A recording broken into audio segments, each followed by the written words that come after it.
நீரோடும் காயத்தோடும் இருப்பீர்கள் என்று சொன்னால், குடும்ப சூழ்நிலையினால், உங்கள் வாழ்க்கையில் நடந்த அல்லது நடக்கிற சம்பவங்களால், கடன் பிரச்சனையினால், வியாதியின் கொடுமையினால் நீங்கள் கண்ணீரோடு இருப்பீர்கள் என்று சொன்னால், நான் சொல்லுகிறேன், கர்த்தர் அந்த கண்ணீரின் வேளைகளிலும் உங்களுக்கு துணை செய்து உங்கள் கண்ணீரை ஆனந்த களிப்பாக மாற்றுவார்.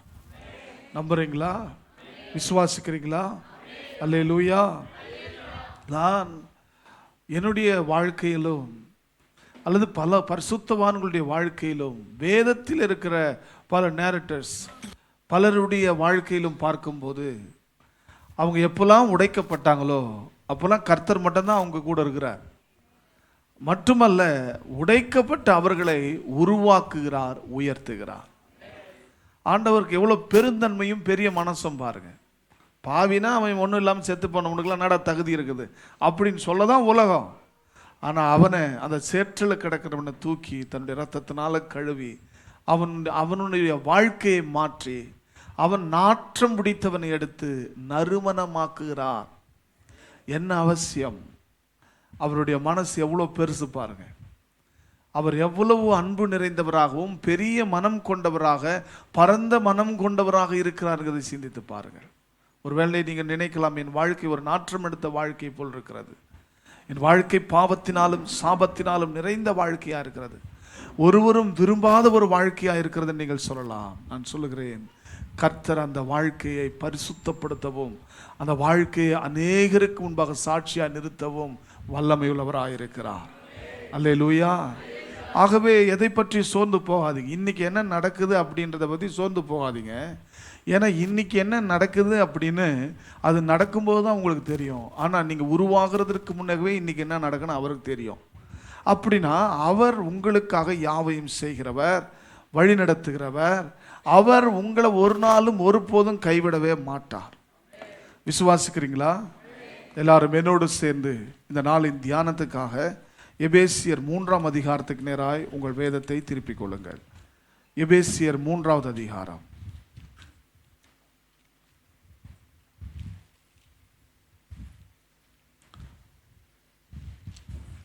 16வது வசனத்தை நாம் படிக்கலாம். நீங்கள் அவருடைய ஆவியினாலே உள்ளான மனுஷனில் வல்லமையாய் பலப்படவும். எல்லாரும் சேர்ந்து படிக்கலாம் அந்த வார்த்தையை. நீங்கள் அவருடைய ஆவியினாலே உள்ளான மனுஷனில் வல்லமையாய் பலப்படவும். ஆமென். அருமையானவர்களே, எபேசு சபைக்கு பவுல் செய்கிற 2வது ஜெபம். முதலாவது ஜெபம், உங்களுக்கு பிரகாசமுள்ள மனக்கண்களை தேவன் தரணும் அப்படின்னு சொல்லி ஜெபிக்கிறாரு. முதலாவது ஜெபம். 2வது ஜெபம், அவருடைய அன்பின் ஆழம், அகலம், நீளம், உயரம் என்னன்னு நீங்க உணர்ந்து கொள்ளும்படிக்கு அந்த உணர்வை உங்களுக்கு கொடுக்கணும் அப்படின்னு ஜெபிக்கிறார். ஏன்னா ஆண்டவருடைய அன்பை நான் எவ்வளவு விளக்கி சொன்னாலும் அதை நீங்க உணர்ந்து கொள்ளல அப்படின்னா, எனக்குள்ள அது ஒண்ணுமே ஒரு தாக்கத்தையும் ஏற்படுத்தலைங்க, எனக்குள்ள அது ஒன்றும் பெருசா படலை அப்படின்ற மாதிரி தான் எழுந்து போயிருவீங்க. நீங்க அதை உணரும்படிக்கான உணர்வு உங்களுக்கு உண்டாகணும். அப்போதான் அது பெருசா தெரியும். அல்லேலூயா. 2வது ஜெபத்தை அவர் துவங்கும் போதே என்ன துவங்குறார் அப்படின்னா, 2வது ஜெபத்தில் முதல் குறிப்பை என்ன சொல்லி ஜெபிக்கிறாரு? எபேசு சபையாரே, நீங்கள் எல்லாரும் பரிசுத்த ஆவியினாலே உங்கள் உள்ளான மனுஷனில் வல்லமையாய் நீங்கள் பலப்படணும். அல்லேலூயா.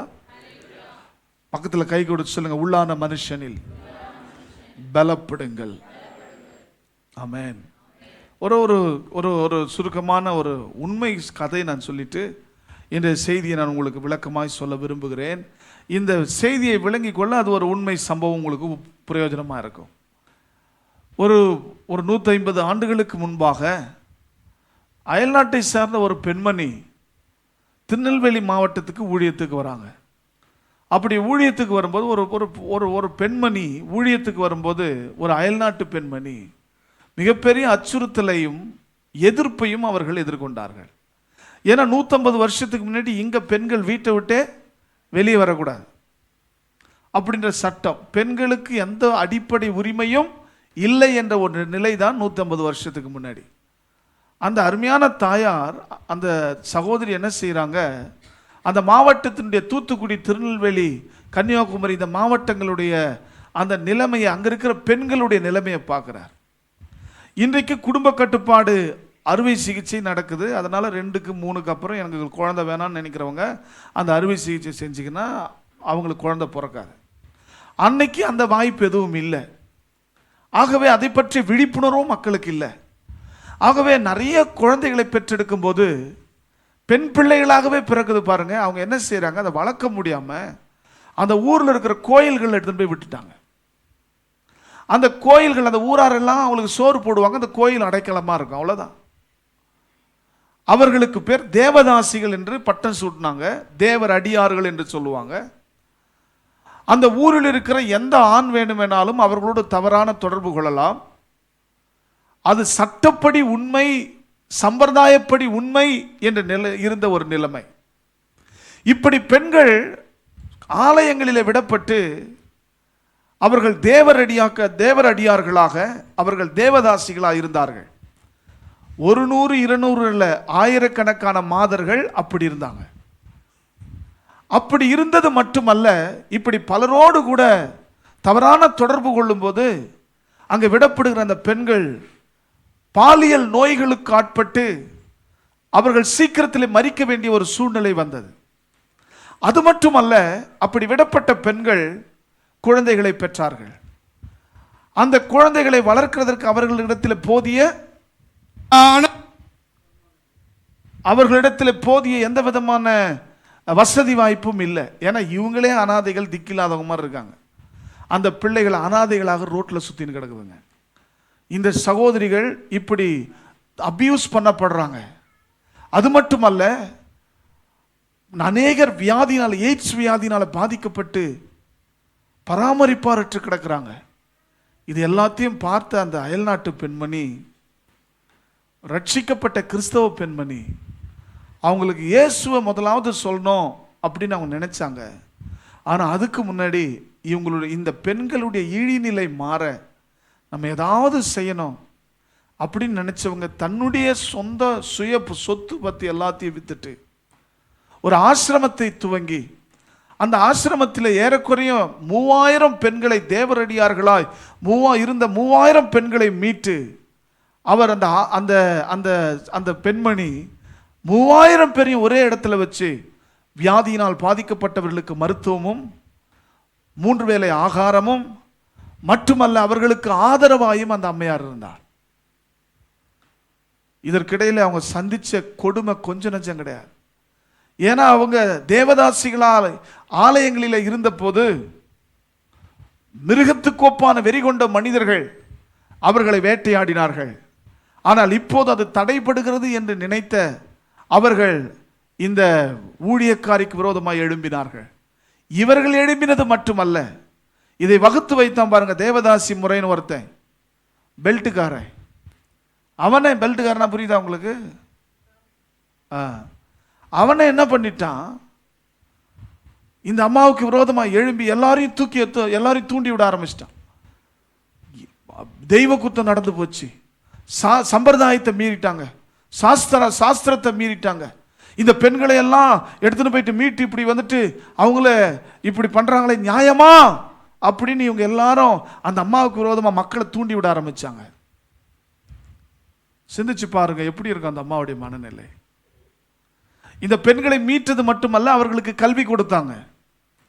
அவங்களுக்கு கல்வி கொடுத்தாங்க, வாழ்க்கை தரத்தை உயர்த்த மட்டுமல்ல, அவர்களுக்கு அநேகருக்கு கைவினை கலைகளை சொல்லி கொடுத்தாங்க, அவங்களுக்கு மருத்துவம் சொல்லி கொடுத்தாங்க. நிறைய விஷயங்கள் அந்த பெண்களுக்கு சொல்லி கொடுத்து சுய தொழில் செய்து அவங்க காலில் அவங்களே நிற்கிற அளவுக்கு அவங்கள உருவாக்குனாங்க. யாரோ ஏதோ ஒரு அயல்நாட்டிலேருந்து வந்து இந்த மக்கள் இப்படி இருக்கிறாங்களே நேசித்து இப்படி செய்கிற அந்த அம்மாவுக்கு விரோதமாக எல்லாரும் எழும்பி என்ன செஞ்சாங்க, அவங்க தங்கியிருந்த அந்த குடிசையை கொளுத்திட்டாங்க. அந்த குடிசையில் டென்ட்டில் தான் தங்கியிருக்கிறாங்க, அதை கொளுத்திட்டாங்க. அது பற்றி எரியும்போது அந்த அம்மா ஷாக்காயா அப்படி பண்ணாங்க பாருங்க. அந்த ஷாக்கிங்கில் அவங்க கை கால் விழுந்து போச்சு. நரம்பு தளர்வு வந்து கை கால் விழுந்து போச்சு. இப்போ அந்த அம்மா தொடர்ந்து என்ன செய்ய முடியும் இந்த மக்களுக்காக? ஒன்றுமே செய்ய முடியாது. படுத்த படுக்கை ஆகிட்டாங்க. அவங்களுக்கு 2 பேர் உதவி செய்கிற சூழ்நிலை ஆயிடுச்சு. ஆனா அவங்க கண் முன்னாடி பட்ட ஒரு வேத வார்த்தை தான், அந்த சவாலான சூழ்நிலையிலே அந்த அம்மையாருடைய கண் முன்னாடி பட்ட ஒரு வேத வார்த்தை தான் இந்த 16வது வசனம். நீங்கள் அவருடைய ஆவியினாலே உள்ளான மனுஷனில் பலப்படுங்க. இந்த வார்த்தை அந்த அம்மாவை நான் விளக்கி சொல்றேன். அப்புறம் இந்த வார்த்தை அந்த அம்மாவை என்ன செஞ்சிச்சு அப்படின்னா, பிசிக்கலா நான் வந்துட்டு இதுக்கு மேல ஒண்ணுமே செய்ய முடியாதுன்ற நிலைமைக்கு ஆயிட்டேன். ஆனா நான் என்னுடைய உள்ளான மனுஷன், என்னுடைய ஆவியில நான் பலப்பட போறேன். படுத்த படுக்கையில அந்த அம்மா படுத்துக்கினே 20 வருஷம் அவர் செய்து வந்த அத்தனை சேவையும் தொடர்ந்து செய்தாங்க. How it's possible? இது எப்படி சாத்தியம்? கை கால் விழுந்து போன ஒரு பெண்மணி, 2 பேர் கைலாக கொடுத்தாதான் வாழ முடியுன்ற ஒரு சூழ்நிலையில் இருந்த பெண்மணி, யாருக்காக அவங்க சேவை செஞ்சாங்களோ அவங்களே குடிசையை கொளுத்திட்டாங்க. அதிர்ச்சியில கை கால் வரல, நரம்பு தளர்வு மாதிரி ஆயிட்டாங்க. இந்த சூழ்நிலையில அவங்க ஆவியில பலப்படுத்தவங்க நாங்க. அதுக்கப்புறம் 20 வருஷம் படுத்த படுக்கையில் இருந்துக்குன்னு 100 புத்தகங்களை எழுதினாங்க. எப்படி எழுதினாங்கன்னா, அவங்களால எழுத முடியாது. அவங்க வாயில சொல்லுவாங்க, வாய் நல்லா பேசுது, வாயில சொல்லுவாங்க, தாதிமார்கள் எழுதுவாங்க. 100 புத்தகங்களை எழுதினாங்க. இன்னைக்கும் நீங்க கூகுளில் போய் டோனாவூர் எமி கார்மைக்கேல் அம்மையார் அப்படின்னு சொல்லிட்டு நீங்க அடிச்சு பாருங்க, அவங்க கல்லறை இன்னைக்கும் டோனாவூர்ல இருக்கு. அந்த அம்மாவுடைய அந்த கல்வி கோட்டையை பாருங்க. அந்த அம்மா எத்தனை சேவைகளை அந்த மக்களுக்காக அன்னைக்கு செஞ்சது இன்னை வரைக்கும். நம்ம காஞ்சிபுரத்துலேருந்து கூட 10 பசங்க அங்கே போய் படிக்கிறாங்க, பாஸ்டர் பிள்ளைங்க. அவ்வளோ பெரிய கல்வி சாம்ராஜ்யமா இன்னை வரைக்கும் வளர்ந்துருக்கு. காரணம் என்ன அப்படின்னு கேட்டீங்கன்னா, அந்த அம்மாவை பலப்படுத்திய ஒரு வார்த்தை இந்த 16வது வார்த்தை. உங்க உள்ளான மனுஷனில் பரிசுத்த ஆவியினாலே நீங்க வல்லமையாய் பலப்படணும். இன்னைக்கு உங்களை கூட சொல்றேன், எல்லாரும் உங்களை எதிர்க்கலாம், நீங்கள் நேசித்தவர்கள் உங்களை பகைக்கலாம், உங்கள் குடும்ப உறவுகளே உங்களை நிந்திக்கலாம், ஏன் இந்த வாழ்க்கை என்ற ஒரு ஏக்கத்தோடு கலக்கத்தோடு நீங்கள் இருக்கலாம். தேவையும் நெருக்கமும் கடன் பிரச்சனையும் வழியே தெரியாத ஒரு சூழ்நிலையுமாய் உங்கள் வாழ்க்கை இருக்கலாம். உங்களுக்கு நான் சொல்றேன், எல்லாம் முடங்கி போனாலும், டோட்டல் பேரலைஸ்ட் ஆனாலும், உங்க ஆவிக்குரிய உள்ளான மனுஷனில் பலப்பட துவங்கினால் ஒருவனாய் சேனைக்குள் பாயலாம், ஒருவனாய் பெரும் மதிலையும் தாண்டலாம். அல்லேலூயா. சீக்ரெட் அதுதான். நீங்க உங்க ஆவியில பலப்படணும். தேவ பிள்ளைகளே, நீங்க ஒருவேளை நோயாளியா இருக்கலாம், சரீரப்பிரகாரமாய் பலவீனர்களா இருக்கலாம், நீங்க எல்லா விதத்திலும் சரீரப்பிரகாரமா ஒரு நோஞ்சானா இருக்கலாம். ஆனால் உங்கள் ஆவி கர்த்தரிடத்திலே ஒவ்வொரு நாளும் வல்லமையை பெற்று உங்கள் ஆவி பலன் அடையும் என்று சொன்னால், எந்த சாத்தியமும் இல்லாத வேளையிலும், எல்லாம் எதிராயிருக்கிற சந்தர்ப்பத்திலும், எல்லாமே கசப்பாய் மாறி போன வேளையிலும் நீங்கள் மேலே எழும்பி வருகிறதற்கான வாய்ப்புகள் உங்களுக்கு தென்படும்.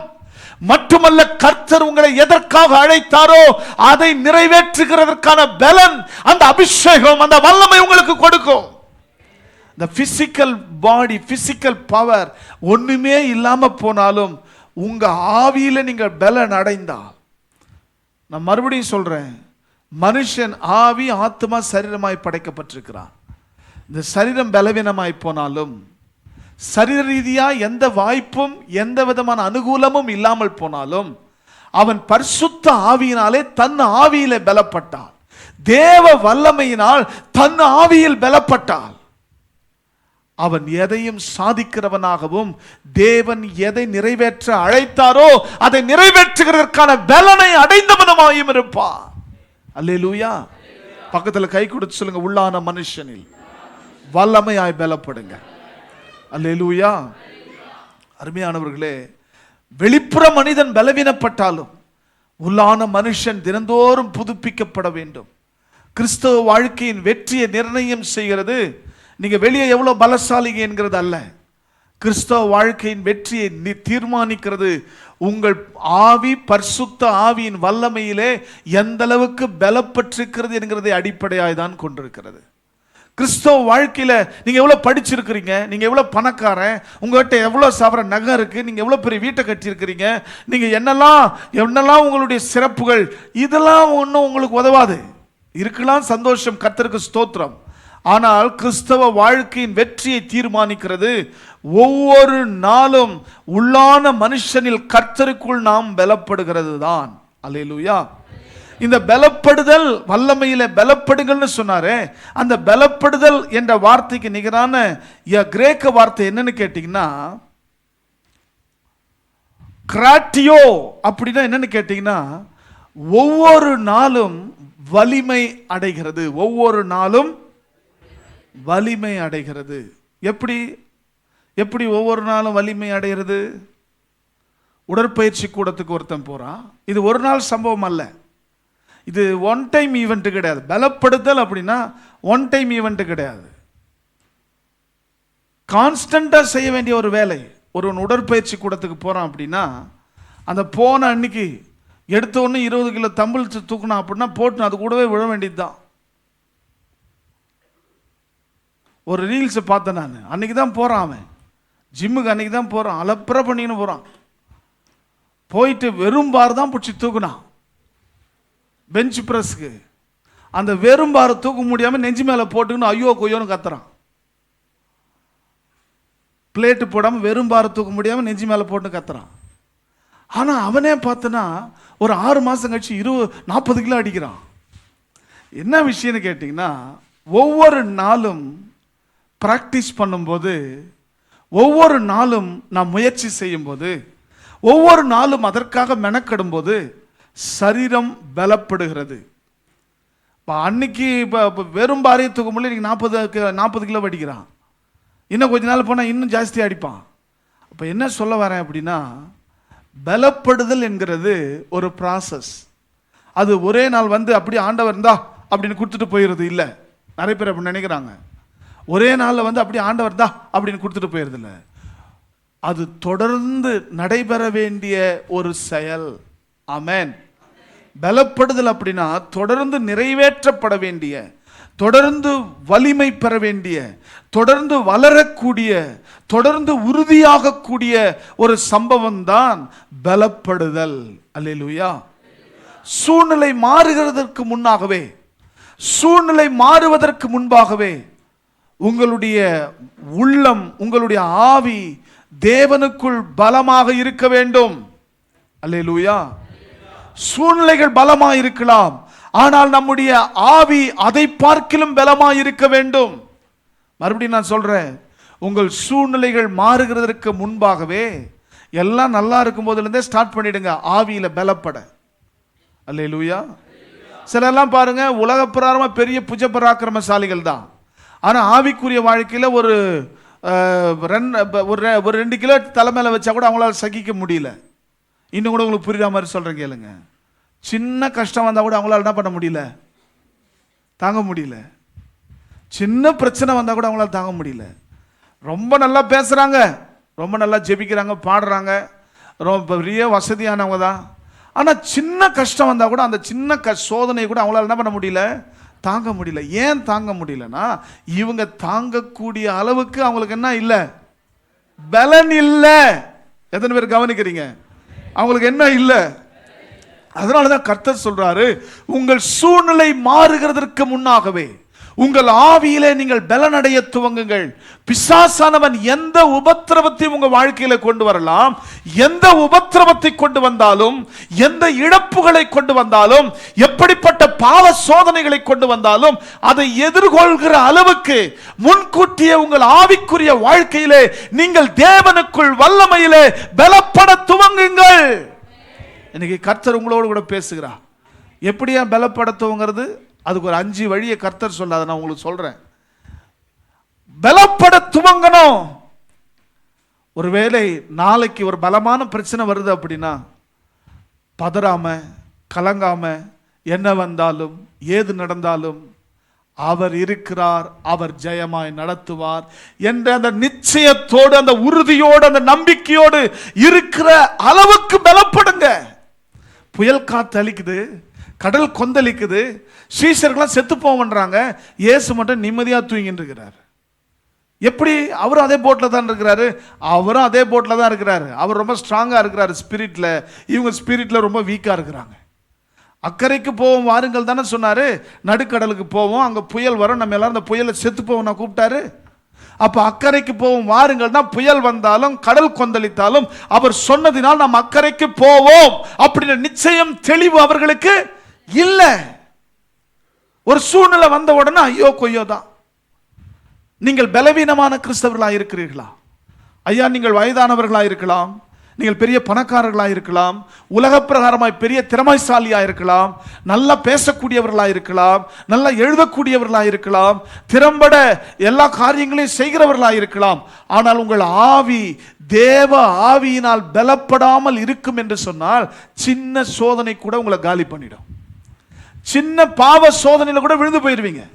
வாழ்க்கையில வர சின்ன உபத்திரவத்துல கூட காணாம போயிருவீங்க. காட்டாறு வெள்ளம் தேவைப்படாது, ஓடி வருகிற ஓடை நீர்லயே காணாம போயிருவீங்க. அதனாலதான் கர்த்தர் சொல்றார், உலகத்தில் உபத்திரவம் உண்டு, திடன் கொள்ளுங்கள்.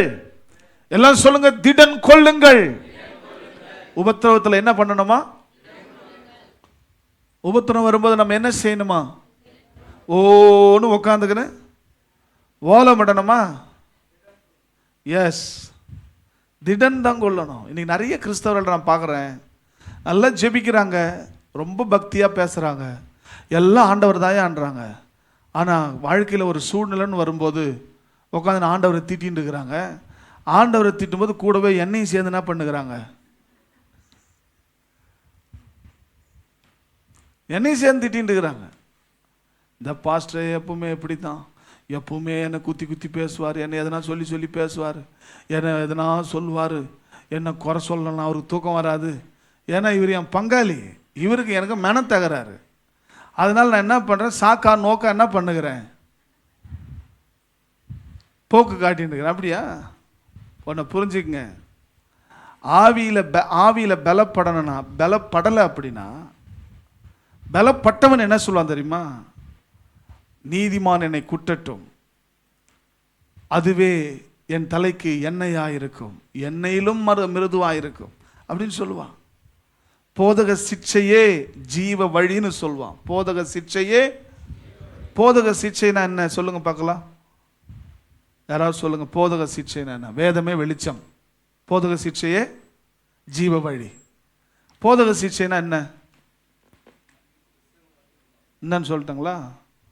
பிரதர் கவலையே படாதீங்க பிரதர், கர்த்தர் உங்களோடு கூட இருந்து உங்களை ஆசீர்வதித்து உங்களை அப்படியே கண்ணின் மணியை போல காத்துக்கொள்வார் பிரதர்.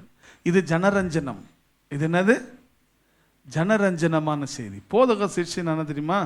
உங்கள் வாழ்க்கையில் ஒரு கஷ்டம் வந்த உடனே போதகர் வரணும், வந்து என்ன சொல்வார், நீ என்ன பாவம் பண்ண, ஏன் உன் வாழ்க்கையில் இது வந்துச்சு, நானே கஷ்டத்தில் இருக்கிறேன், இந்த ஆளை யார் வர சொன்னது, வந்தவொடனே என்ன கேட்குறான், என்ன நீ என்ன பாவம் பண்ண, ஏன் உன் வாழ்க்கையில் இது வந்துச்சுன்னு கேட்குறான் அப்படின்னு பின்னாடி பேசக்கூடிய சூழ்நிலை வருது பாருங்க.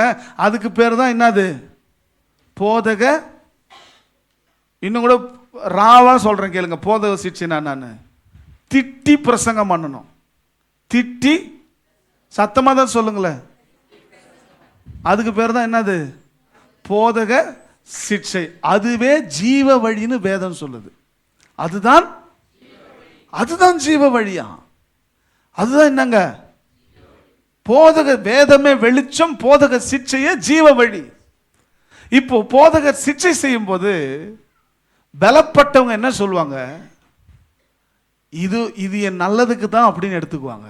பலப்படாதவங்க என்ன பண்ணுவாங்க, பலவீனமானவங்க, நான் மாதா கோயிலுக்கு போக போகிறேன், நான் வந்துட்டு அந்த சர்ச்சுக்கு போக போகிறேன், அங்கே பாலாக ஊற்றுறாங்களாம், அங்கே தேனாக ஊற்றுறாங்களாம், இங்கே வந்தால் இவர் திட்டுறாரு, அல்லேலூயா. அவ்வளோதான் பலம், பலவீனம், மனசில் பலம் இல்லை. இன்னைக்கு கர்த்தர் உங்களோடு கூட பேசுகிறார். சூழ்நிலைகள் வருகிறதற்கு முன்னாகவே, சூழ்நிலைகள் மாறுகிறதற்கு முன்னாகவே உங்கள் உள்ளான மனுஷனில் தேவ வல்லமையில் பலப்படுத்துவங்குங்கள். இப்போ உங்க கண்ணுக்கு முன்னாடி 2 பேரை நிறுத்துறேன், நீங்க பதில் சொல்லுங்க. கோலியாத்துக்கும் தாவீதுக்கும் என்ன வித்தியாசம்? கோலியாத்து 13 அடி உயரமா, தாவீது 4.5 அடி. அப்போ அவன் 13 அடி இருக்கும்போது இவன் 4.5 அடி. 13 அடி 4.5 கூட 9 அடி ஆகுதா? அவனை விட 2 மடங்கு உயரமா இருக்கிறான் அவன். அவன் அணிந்திருந்த அந்த ஆயுதங்களுடைய கணக்கை பார்க்கும்போது அவன் அணிந்திருந்த ஆயுதங்களே ஏறக்குறைய 120 கிலோக்கு இருந்துச்சான். அந்த கவசம், ஆயுதங்கள் இது எல்லாத்தையும் கணக்கு போட்டால் 120 கிலோ இருந்துச்சான். அப்போ 120 கிலோ ஆயுதத்தை தாங்கிறானா, அவன் எத்தனை கிலோ இருந்திருப்பான்? ஆடு மேய்க்கிற தாவீது எப்படி இருந்திருப்பான்? அவனை விட ஹைட்டாக இருந்திருப்பானா? அவனை விட பலமாக இருந்திருப்பானா? இவன் இரவும் பகலெல்லாம் ஆடுங்க கூட ஓடுவான். இரவெல்லாம் அந்த ஆடுங்களை நாய் வந்து பிடிச்சிடக்கூடாது, நரி வந்து பிடிச்சிடக்கூடாது, சிங்கம் வரக்கூடாது, கரடி வரக்கூடாது, திருடன் வந்து களவாய் கொண்டு போகக்கூடாதுன்னு அந்த மந்தையை சுற்றி நடந்துட்டு இருப்பான். இரவும் நடப்பான், பகலும் நடப்பான், தூக்கமே கிடையாது. தூக்கம் இல்லாத ஒரு வாலிபன், வனாந்திரத்திலே ஓடி திரிகிற ஒரு வாலிபன், 17 வயசு வாலிபன் எப்படி இருப்பான்? கன்னங்கள் ஒட்டி போய், வயிறு ஒட்டி போய், அவன் மிகவும் பார்க்கிறதற்கு ஆங்கிலத்தில் சொல்லுவாங்க வெரி போர் பாய் அப்படின்னு. ரொம்ப எளிமையான ஒரு வாலிபனாக தான் அவர் இருந்திருப்பான். அவன் சரீரப்பிரகாரமாய் பெரிய ஆளு, ஆனால் தாவீது ஆவிக்குரிய ரீதியில பெரிய ஆளு. அல்லேலூயா. அப்போ தாவீது அவன் விசுவாசத்திலே வல்லவனாயிருந்தான். கோலியாத்து அவன் சரீரத்திலே பெரிய ஆளுங்க, ஆனா தாவீது விசுவாசத்திலே பெரிய ஆளா இருந்தான்.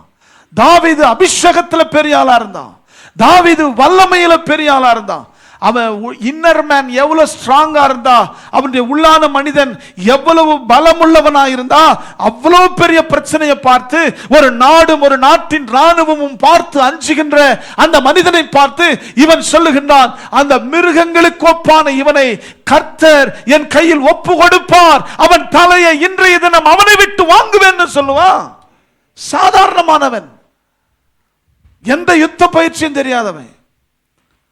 பிரச்சனை பெருசுங்க. ஆனா தாவீது தன் ஆவியிலே உள்ளான மனுஷனில் பலப்பட்டிருந்தான். சங்கீதம் 18:32 நாம் படிக்க கேட்கலாம்.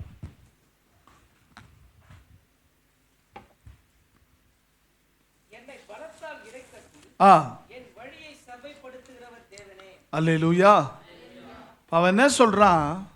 என்னை பலத்தால் இடைக்கற்றவர், என் வழியை செவையாக்குகிறவர் தேவனே. அல்லேலூயா. இப்போ உங்க எல்லாருக்கும் நான் சொல்றேன், உங்களுக்கு விரோதமாக கோலியாத்து போல நிறைய காரியங்கள் இருக்கலாம். அதை பார்த்து பயந்துராதீங்க, அதை பார்த்து நீங்க சோர்ந்துடாதீங்க, அசந்து போயிடாதீங்க. உலகத்திலே இருக்கிறவனை விட எனக்குள் இருக்கிற தேவன் பெரியவர். மகா ஜலப்பிரவாகமாய் வந்தாலும் அது என்னை அணுகாது. எனக்கு விரோதமாய் உருவாக்கப்படும் எந்த ஆயுதமும் வாய்க்காது. என் பெரிய தேவைகளை அவர் பார்த்து கொள்ளுவார். என்னுடைய கடன் பிரச்சனை அவர் பார்த்து கொள்ளுவார். என் குடும்பத்தின் குழப்பங்களை அவர் பார்த்து கொள்ளுவார்.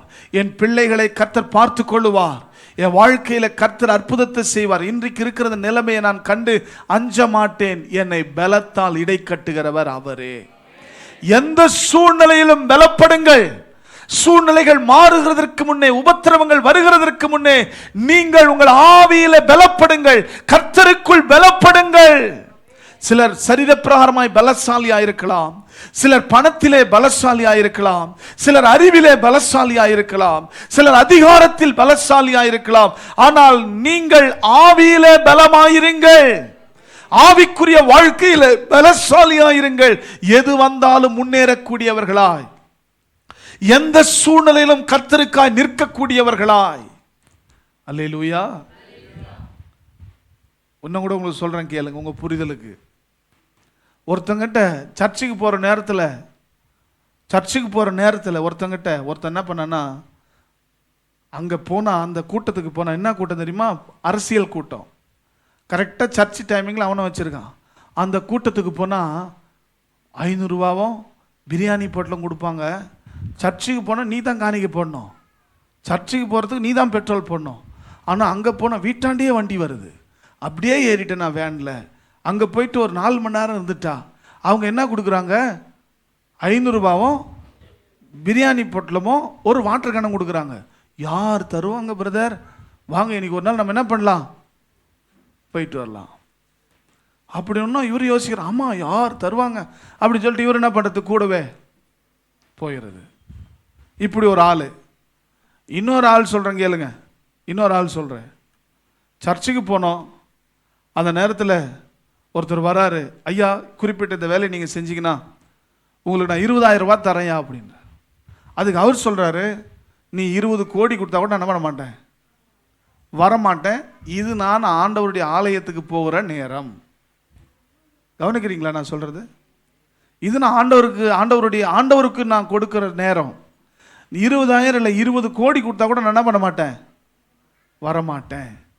இப்போ இதில் யார் ஆவியில் பலப்பட்டவங்க, யார் ஆவியில் பலப்படாதவங்க? 500 ரூபாக்கும் குவார்ட்டர் பிரியாணிக்கும் ஒரு வாட்டர் பாட்டிலுக்கும் போனவன் ஆவியில் பலப்பட்டவன். என்ன வந்தாலும் ஆண்டவர் சமூகத்துக்கு 20 கோடி கொடுத்தா கூட வரமாட்டேன்னு சொன்னவன் அவன் தான் ஆவியில் பலப்பட்டவன். இப்போ நீங்கள் ஆவியில் பலப்பட்டுருக்கிறீங்களா இல்லையா யோசித்து பாருங்க. சின்ன சின்ன விஷயங்களுக்கு கூட நம்ம ஆண்டவரை விட்டு பிரியிறோமே, ஆண்டவரை விட்டு விலகி போகிறோமே. கர்த்தர் நம்மோடு கூட பேசுகிறார். நீங்கள் ஆவியில் பலப்படுங்க, ஆவியில் பலப்படுங்க. அல்லேலூயா. ஆவியில் பலப்பட்டால் அதுவே உங்களுக்கு மிகப்பெரிய ஆசீர்வாதம். இன்னொரு பாயிண்ட் நான் சொல்றேன் கேளுங்க. ஆவியில் பலப்படணும்னா ஆவியில் எப்படி பலப்படணும்? வேதம் சொல்கிறது பரிசுத்த ஆவியினாலே பலப்படணும். எப்படி? இதை தொடர்ந்து சகரியா 4:6 நாம் படிக்கலாம். இன்னும் நமக்கு கூடுதல் விளக்கம் அங்கே கிடைக்கிறது. சகரியா 4:6. அப்பொழுது அவர் செருபாபேலுக்கு சொல்லப்படுகின்ற கர்த்தருடைய வார்த்தை என்னவென்றால், பலத்தினாலும் அல்ல, பராக்கிரமத்தினாலும் அல்ல,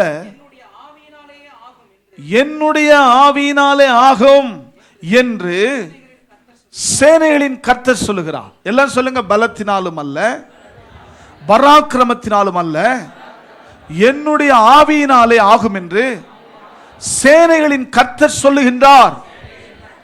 ஆமென். இங்க என்னுடைய ஆவி என்ற வார்த்தை ரூஹா.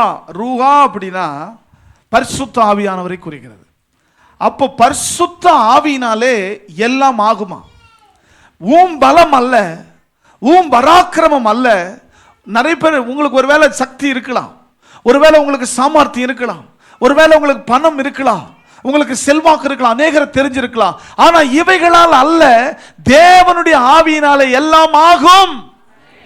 இதை நீங்க விசுவாசிக்கணும். அவங்களால இல்ல, இவங்களால இல்ல, தேவனுடைய ஆவியினாலே எல்லாம் ஆகும் என்கிறத உணர்ந்து நீங்க என்ன செய்யணும் தெரியுமா? அவருடைய ஆவியிலே உங்க ஆவி பலப்படணும். அந்த அளவுக்கு நீங்க முயற்சி செய்யணும். பரிசுத்த ஆவியினாலே உங்களுடைய ஆவி பலப்படணும். அல்லேலூயா. இது ரொம்ப முக்கியமான சப்ஜெக்ட். எல்லாம் கவனிங்க. இன்னைக்கு சின்ன சின்ன பிரச்சனையில கூட கிறிஸ்தவ விசுவாசம் நீர்த்து போகுது. உறுதியா ஸ்டபனா இருக்க முடியல. ஏன் அப்படின்னா இவங்க ஆவியில பரிசுத்த ஆவியினால பலப்படவே இல்லை. நான் சொல்ற பரிசுத்த ஆவியா நீங்க ஆராதனையில உணர்ச்சி வசப்பட்டு நீங்க கை தட்டுகிறது அல்லது நீங்க துள்ளி குதிக்கிறது, நீங்க வந்துட்டு ஆடுவது பாடுவது அதெல்லாம் நல்லதுதான். ஆனா அதை குறித்து நான் சொல்லல. உங்க ஆவி பரிசுத்த ஆவியினால பலப்படணும். பரிசுத்த ஆவியினால எல்லாம் ஆகும். எல்லாம் சொல்லுங்க, பலத்தினால் அல்ல, பராக்கிரமத்தினால் அல்ல, தேவ ஆவியினாலே எல்லாம் ஆகும். எல்லாம் ஆகும் என்றதுக்கு எந்த நிபந்தனையும் இல்லை. அல்லேலூயா. நான் இதுவரைக்கும் நிறைய இடங்களுக்கு பிரசங்கத்துக்கு போயிருக்கிறேன். ஆனால் நாளைக்கு நான் வித்தியாசமான ஒரு இடத்துக்கு பிரசங்கத்துக்கு போகிறேன். என்னையா வித்தியாசமான இடத்துக்குன்னா, நம்ம ஊர்லேருந்து ஒரு 100 கிலோமீட்டர் தூரத்தில் இருக்கு அந்த ஊர், மலையனூர் அந்த ஊர் பேர். நாளைக்கு ஆடி வெள்ளி நாளைக்கு அமாவாசை அன்னைக்கு, அமாவாசை ஆடி வெள்ளி, அதுவும் அமாவாசை வெள்ளியா, ஏறக்குறைய நாளைக்கு அங்கே 3 லட்சம் பேர் கூடுவாங்களாம். அந்த தெய்வம்னு சொல்லப்படுறத வணங்குறதுக்கு. அந்த 3 லட்சம் பேர் கூடுற அந்த கூட்டத்துக்கு நடுவில் அந்த டெம்பிள்லேருந்து 3வது தெருவில் ஏதேன் சர்ச்சுன்னு ஒரு பாஸ்டர் ஒரு சர்ச்சை நடத்திட்டு இருக்கிறார். அவர் என்ன பண்ணுறாரு, அந்த சர்ச்சில் இரவு நேரத்தில் இத்தனை லட்சம் ஜனங்க இங்கே வராங்களே, அப்போ நம்மளோடு கூடின அந்த கொஞ்சம் கூட்டம் ஒரு 50 பேர் தான் இருப்பாங்க. 50 பேரோடு சேர்ந்து என்ன செய்வாங்க, அவங்க அங்கே ஆண்டவரை நோக்கி ஜெபிப்பாங்க. ஒவ்வொரு அமாவாசையும் கல் வரும், பாட்டில் வரும், முட்டை வரும் உள்ளெல்லாம். ஆனால் நாளைக்கு என்ன வரும்னு எனக்கு தெரியல. But I am very strong in my spirit. ஏன்னா வந்தாலும் சரி வரலனாலும் சரி, என்ன வந்தாலும் எனக்கு அதை பற்றின எந்த கவலையும் கலக்கமும் இல்லை. ஏன்னா நான் ஆவியிலே பலமுள்ளவனாக இருக்கிறேன். உங்களுக்கு கூட சொல்கிறேன், நாளைக்கு என்ன நடக்குமோ அப்படின்னு நீங்கள் யோசிச்சு கலங்கிறத விட்டுட்டு ஆவியில் பலப்படுங்கள். அப்படி ஆவியில் பலப்பட்ட என்ன தெரியுமா நடக்கும்? ஆவியினால் எல்லாம் ஆகும். ஆவியினால் எல்லாம், நம்புறீங்களா? ஆவியினால் எல்லாம் ஆகும், அவ்வளவுதான். ஆகவே நீங்கள் ஆவியில பலப்படணும் அருமையானவர்களே. சரிங்க ஐயா, நாங்கள் எப்படி ஆவியில பலப்படுறது? நாங்கள் விரும்புகிறோம் பரிசுத்த ஆவியில நாங்கள் எப்படி பலப்படணும், நான் உங்களுக்கு அதை சொல்ல விரும்புகிறேன். எல்லாரும் என்னோடு சேர்ந்து 1 தெசலோனிக்கேயர் 5:17 படிக்கலாம். 1 தெசலோனிக்கேயர் 5:17. இடைவிடாமல் ஜெபம் பண்ணுங்கள். எல்லாம் சொல்லுங்க, இடைவிடாம ஜெபம் பண்ணுங்க. ஏன் இடைவிடாம ஜெபம் பண்ணுங்கன்னு இங்க சொல்லப்பட்டிருக்கிறது அப்படின்னா, நம்ம இடையில விட்டுறோம். இடையில என்ன பண்ணிடுறோம்? விட்டுறோமா இல்லையா? சொல்லுங்க. இடையில விட்டுறோங்க. ஜெபம் பண்றதை விட்டுட்டு வேற பண்றோம். என்ன பண்றோம் தெரியுமா?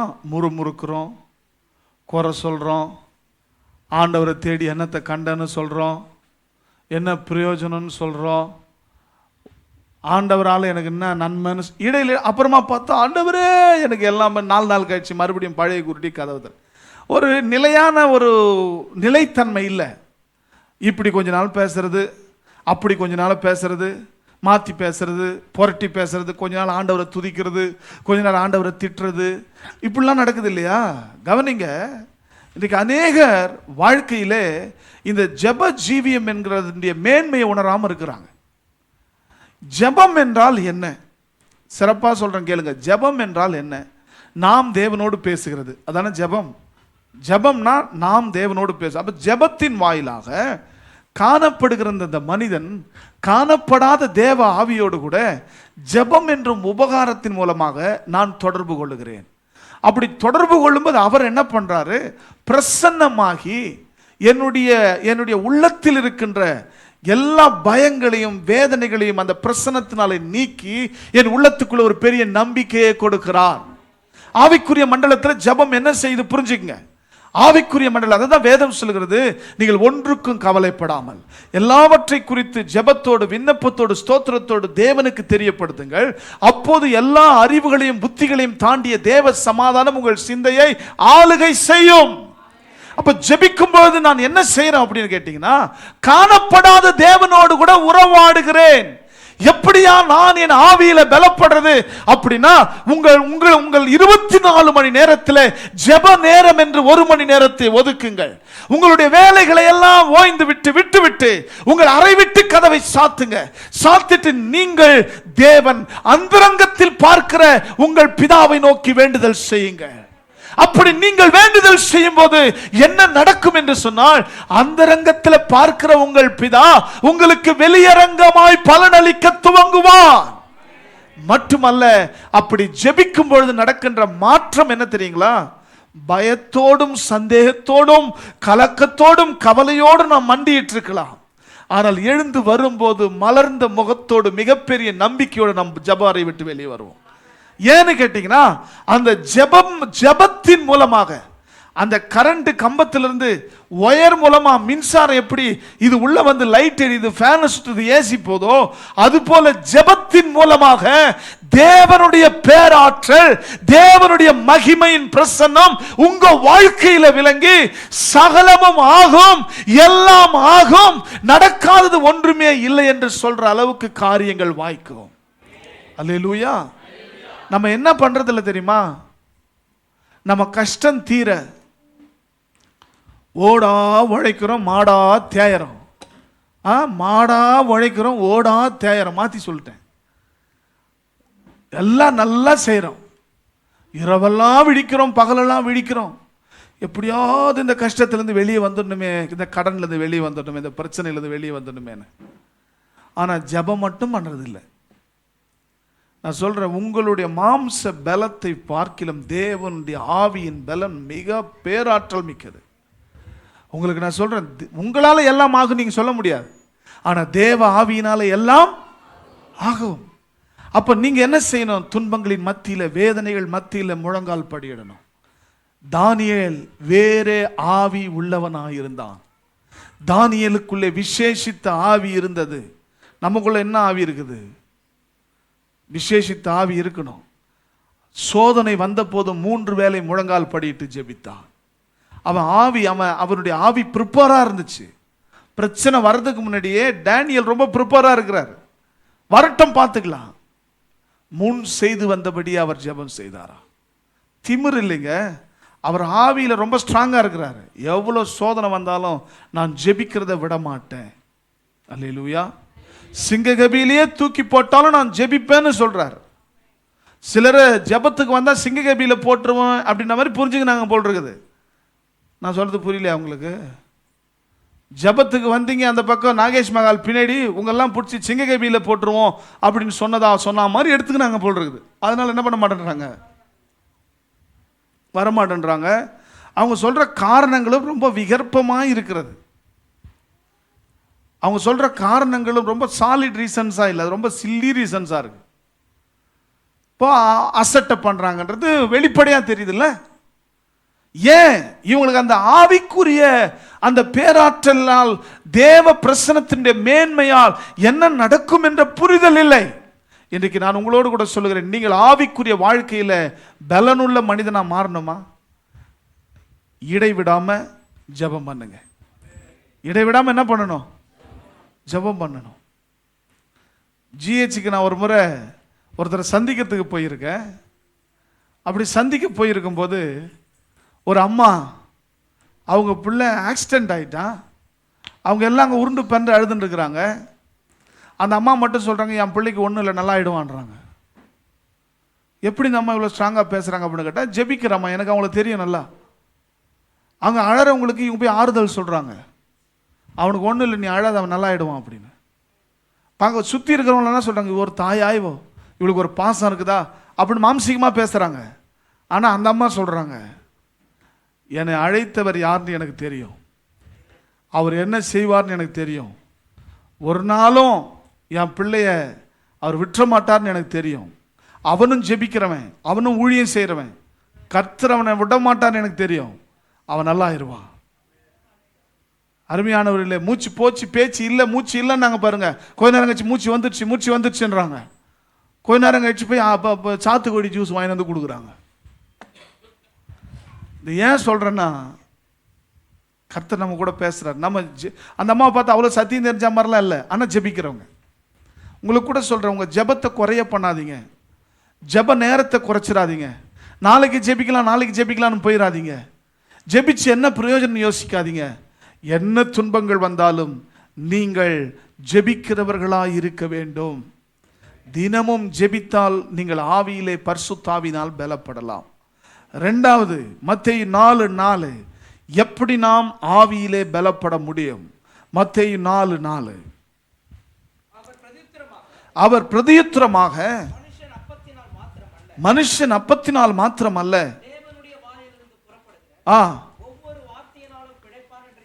ஆமென். இயேசு சொல்றார், நான் சொல்லிய இந்த வார்த்தைகள் உங்களுக்கு ஆவியும் ஜீவனுமாயிருக்கிறது. நான் சொல்லிய இந்த வார்த்தைகள் உங்களுக்கு ஆவியும் ஜீவனுமாயிருக்கிறது. அந்த வார்த்தை தான் ஆவி. வார்த்தையை கண்ணால பார்க்க முடியாது, காதால கேட்கலாம். காத்து தான் சவுண்டை உருவாக்குது. நான் சொல்லிய வார்த்தைகள் ஆவியும் ஜீவனுமாயிருக்கிறது. அப்போ ஆவியில பலப்படணும் அப்படின்னா வேத வசனத்தை உட்கொள்ளுகிறவர்களாயிருக்க வேண்டும். வாயில் அப்பத்தினால் மாத்திரம் அல்ல, தேவனுடைய வாயிலிருந்து புறப்படுகிற ஒவ்வொரு வார்த்தையினாலும் பிழைப்பீர்கள்.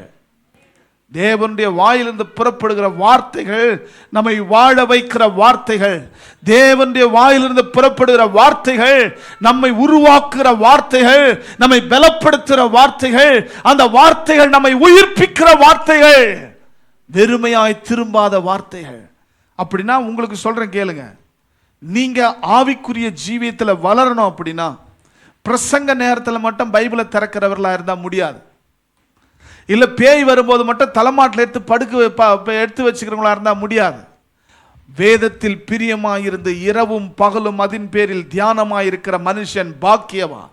இந்த நியாயப்பிரமாண புஸ்தகம் உன் வாயை விட்டு பிரியாதிருப்பதாக கர்த்தர் சொல்லுகிறார். இந்த நியாயப்பிரமாண புஸ்தகம் உன் வாயை விட்டு பிரியாதிருப்பதாக. தேவ பிள்ளையை ஆண்டவருடைய சத்தத்தை கேளுங்க. எப்படி ஆவியில பலப்பட முடியும்? இடைவிடாமல் ஜெபியுங்கள். என்ன வந்தாலும் ஜெபியுங்கள். சட்டங்கள் எழுதப்பட்டாலும், திட்டங்கள் சத்துருக்களால் வகுக்கப்பட்டாலும், எல்லாம் எதிராக இருந்தாலும், தோல்வியானாலும், வியாதியோ மரண படுக்கையோ நெருக்கடியோ அடைக்கப்பட்ட சூழ்நிலையோ அர்த்தமில்லாத வாழ்க்கையோ என்னவானாலும் இடைவிடாமல் ஜெபியுங்கள். உங்கள் ஆவியில தேவனுடைய பலன் வெளிப்படும். மட்டுமல்ல, மனித வார்த்தையை அல்ல, ஆவியும் ஜீவனுமான வார்த்தை, பிழைக்க வைக்கிற வார்த்தை, உருவாக்குகிற வார்த்தை, வெற்றி தருகிற வார்த்தை, கேட்கிற எவரையும் உயிர்ப்பிக்கிற தேவனுடைய வார்த்தை. இந்த வேத வார்த்தைகளை நீங்கள் தியானிக்கணும். என்ன பண்ணணும்? சத்தமா சொல்லுங்க. தியானிக்கிறது என்னன்னு சொல்றேன் கேளுங்க. தியானிக்கிறதுனா சும்மா பிரசங்கத்தில் உட்காந்து கேட்டு போயிடுறது கிடையாது. கேட்டதை இருதயத்தில் வைக்கணும். இருதயத்தில் இருக்கிற வார்த்தையை இருதயத்தில் வைக்கணும். என்ன? நனவு வைக்கணும். கேட்ட வார்த்தைகளை ஞாபகம் வச்சுக்கணும். ஞாபகம் வச்ச வார்த்தைகளை திரும்ப திரும்ப ஞாபகப்படுத்தி பார்க்கணும். மட்டுமல்ல, அவைகளை நாம் கை கொள்ளணும். ஆமென். அதை நம்ம வாயை திறந்து பேசணும். அந்த வார்த்தைகளை வாயை திறந்து பேசணும். நம்ம என்ன நினைக்கிறோம்? சும்மா சர்ச்சுக்கு போயிட்டு பிரசங்கத்தை கேட்டா பாக்கியவான்கள். ஒருத்தர் அப்படிதான் சொன்னார், இந்த நியாயப்பிரமாண புஸ்தகத்தை கேட்கிறவர்கள் பாக்கியவான்கள். அதனால நான் என்ன பண்ணுவேன்? போயிட்டு கேட்பேன். எல்லாம் சொல்லுங்க, கேட்பேன். ஆனா ஆண்டவர் அதோடு நிறுத்தல, கேட்டுக்கினே தூங்கணும்னு சொல்லிக்கிறார். பிரசங்கம் கேட்டுக்கினே என்ன பண்ணணும்? சொல்லுங்க சத்தமா. பிரசங்கம் கேட்டுக்கினே இன்னொரு ஏசி போட்டுறேன் இருங்க, இன்னொரு 4 மாசம் போட்டோம். இன்னொரு ஏசியை போட்டா இன்னும் சில்லுன்னு அப்படியே. அல்லேலூயா. பிரசங்கம் கேட்கும் போது என்ன செய்யணும்? கேட்டதை இருதயத்தில் பதிக்கணும். இருதயத்தில் பதிச்சு அதை நாம் கடைபிடிக்கணும். அதுதான் தியானிக்கிறது. யாரோ ஒருவர் எப்போ சொன்ன வார்த்தையை உள்ளத்துல வச்சுட்டு இருக்கிறீங்கல்ல, என்ன அப்படி கேட்டானே அவன், என்ன பார்த்து அப்படி சொன்னாலே அவோ. இப்ப நான் இங்க இவ்வளவு பிரசங்கம் பண்ணிட்டு இருக்கிறேன். உங்களை யாராவது எழுப்பி நிக்க வச்சு பேரை சொல்லி ஏதாவது ஒன்று வித்தியாசமா சொல்லிட்டா மறப்பீங்க? நான் பிரசங்கம் பண்ண வீடியோவை 2000 வீடியோ இருக்கு. 2000 மணி நேரம் பேசிக்கிறேன். 2000 மணி நேரம் பேசிக்கிறேன். பிரசங்கமான வீடியோ உங்களுக்கு தான் பண்ணேன். 2000 மணி நேரம் நான் என்ன பேசணும்னு சொன்னால் உங்களால் சொல்லவே முடியாது. ஆனால் நான் சொன்ன அந்த ஒரு வார்த்தை உங்களால் எப்பவுமே பாருங்க, நெகட்டிவானது நமக்குள்ள ரொம்ப எஃபெக்டை ஏற்படுத்துது. ஆனால் பாசிட்டிவானதை நம்ம கண்டுக்கிறதே இல்லை. பாசிட்டிவானதை விட்டுறோம். கர்த்தர் உங்ககிட்ட பேசுறாரு, நீ ஆவிக்குரிய வாழ்க்கையில பலப்படணும் அப்படின்னா என் வசனத்தை படிக்கணும், என் வசனத்தை கேட்கணும், என் வசனத்தை கை கொள்ளணும், வசனத்துக்கான பிரதியுத்தரத்தை கொடுக்கணும், என் வசனத்துக்கு நீ நடுங்கணும், வசனத்தை ஏற்றுக்கொள்ளணும். வேத வசனம் சொல்லும் போது உன் சுயத்தை மாம்சத்தை கீழே தள்ளணும், வசனம் தான் உயர்ந்து நிற்கணும். அல்லேலூயா. இப்போ நீங்க ஆவிக்குரிய வாழ்க்கையில பலப்படணும்னா வேத வசனத்தை வாசிக்கிறவர்களா இருக்கணும்.